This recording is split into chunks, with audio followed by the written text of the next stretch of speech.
Hi there, it's Rebecca from Rebecca Art Tutor, back with another video. In this video I'm going to be talking about the different types of paint.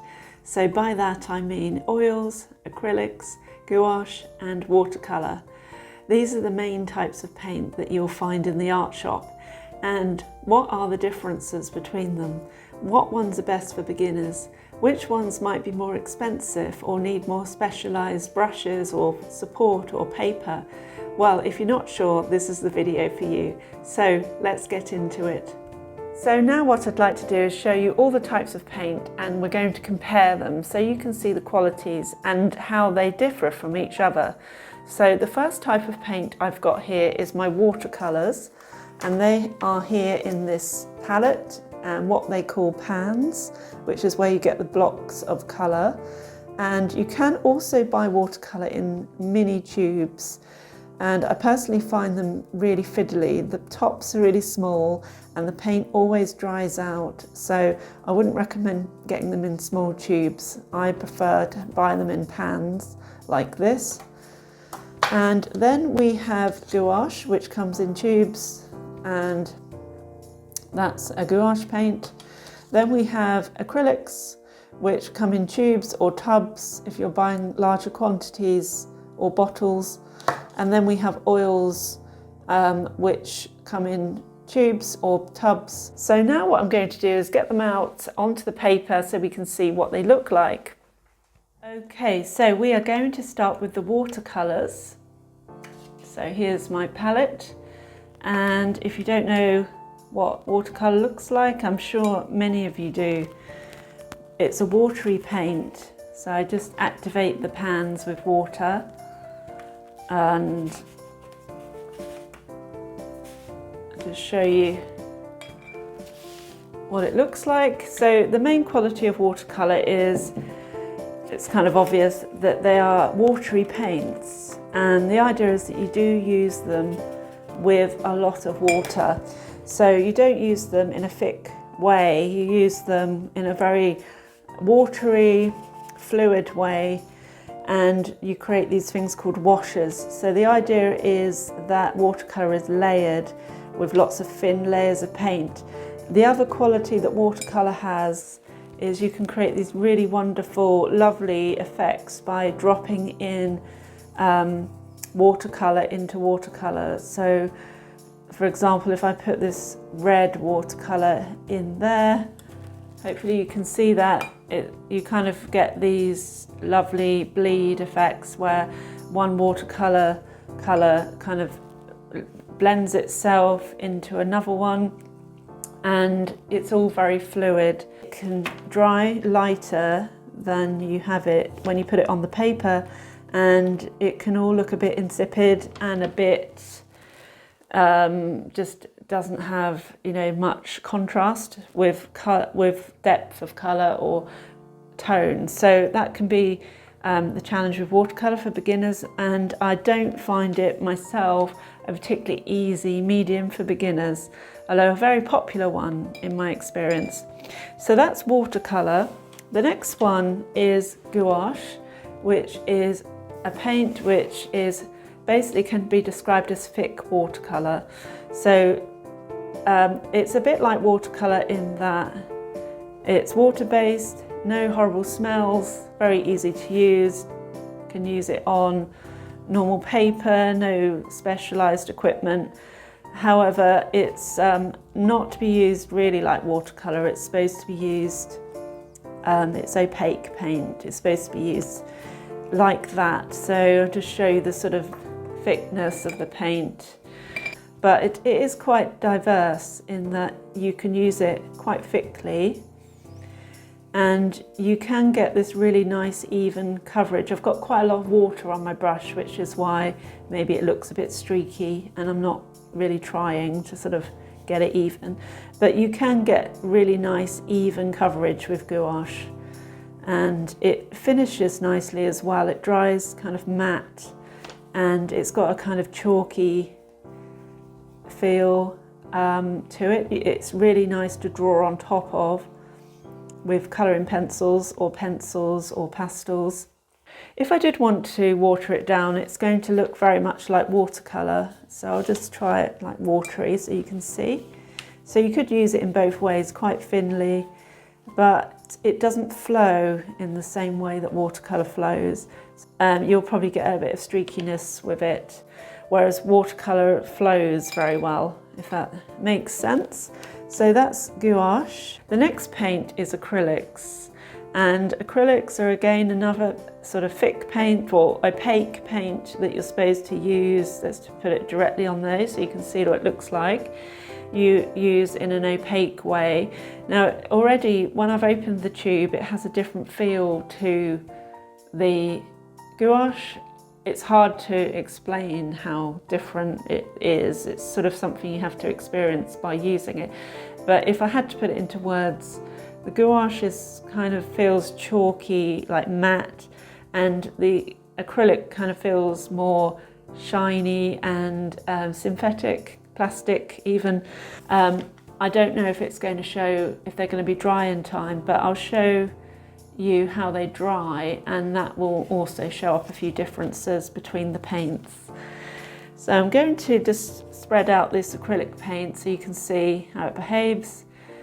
So it's moving quite nicely. Now the key feature of acrylics is that they dry incredibly fast.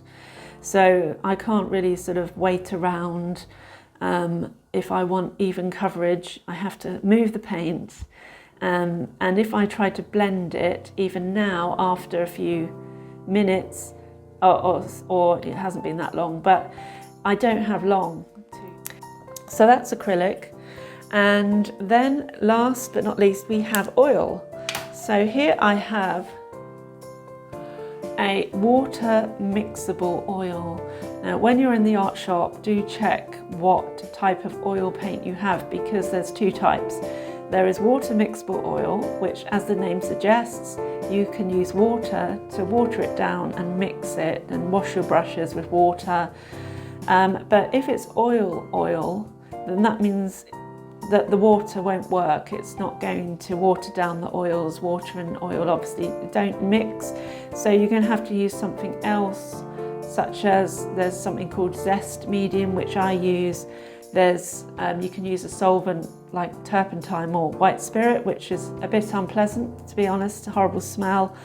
Or you can use linseed oil or some sort of oil-based medium to make them more more oily. But generally we don't water them, sorry I keep saying water down. I suppose you are watering them down if you're using water mixable oil, but we don't thin them, let's say. We tend to use them neat. So let's see what they look like. So you might notice even on camera here the difference with this oil paint, because it really is like butter. And the nice thing about oils, I find, is that you have a long time to work with oils because they don't dry quickly at all. And that gives you a few advantages. Blending is really easy. You can put another colour on top and blend it into the oil, which is a really nice effect. And you can kind of spread it around. And if I spread it really thinly, a palette knife is better for this than this brush. But if I try and spread it really thinly, one, I'm getting some really nice what we call dry brush effects, but also see how the paint is kind of thinning. So there's less of it and the paper is coming through. So I'm getting this nice light blue, and then where I have it thicker, I've got the darker blue. Now I find that oils are weird when they're watered down, either with water or oil. I might be alone, but I've some very strange effects. Here I'm getting this kind of residue, I don't know if you can see it, of bits of oil which haven't sort of moved. Some people like that, but it's a bit odd when it's watered down, I find.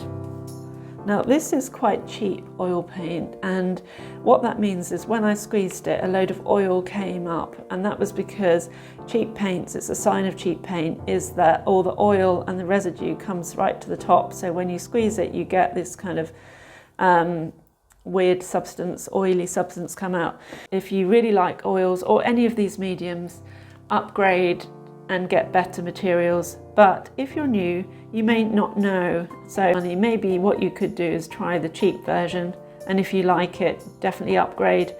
Acrylics and gouache, I don't know if others would agree, but I think that you can get away with slightly cheaper versions of them. And oils, again, I find better quality is a much better experience. So here I'm just blending in the green paint to the blue. I don't know if you can see that on camera because they're a little similar in colour, but the nice thing about oils is the blending and the way that you don't even have to, there's a sort of technique where you don't really have to use a palette. You can just put the paint and sort of blend it, mix it in on the canvas and get these really lovely subtle blends. So maybe I'll just show you what each one looks like with another paint on top. So there we go. I'm just going to put the white acrylic paint there on the edge, and I'm going to just try to blend it in to show you what it would look like, so I can show the difference between oils and acrylics. So this is acrylic paint, and this is dry now, completely dry, this and that one too. So the nice thing about that is if I did want to paint on top, it's going to sort of sit there and it's not going to blend into the colour underneath, which I might want. But say I did want to blend it in, it's not happening basically. I think that blue is from the brush, sorry. I haven't cleaned my water, which obviously I should do, but just ignore the blue, the slightly tinted blue. Do you see how that cloud, if that was a cloud in a sky, I wouldn't be able to blend it in the same way as the oils. If I was to try putting another gouache paint on top of this, I think you'd get a similar effect, although I do think that you can reactivate gouache in a way that you can't reactivate acrylics. What do I mean by that? Well, acrylics dry, so whatever you do, add water, you're not going to activate that paint. It's not going to come to life again. So yeah, I've got that bit of oil on there, sorry. But I don't know if you can see, but there's no way, nothing's happening. That's dry now, so I can only paint on top of that acrylic paint.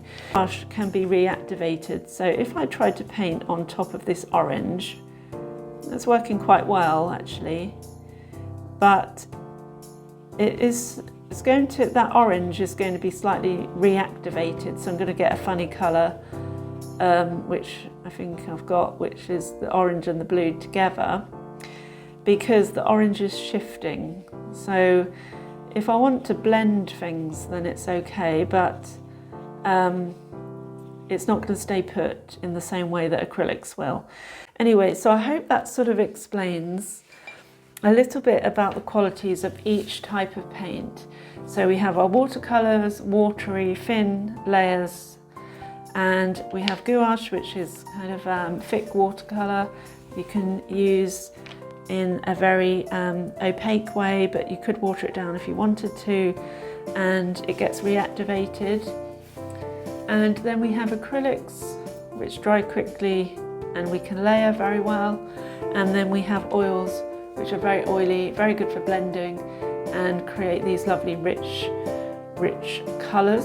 So there we have it, the complete rundown of all the different types of paint. If you are a complete beginner, I really hope that you now feel more confident and better informed if you are deciding what paint media might be best for you to try. And please do like this video if you found it useful, and share and subscribe.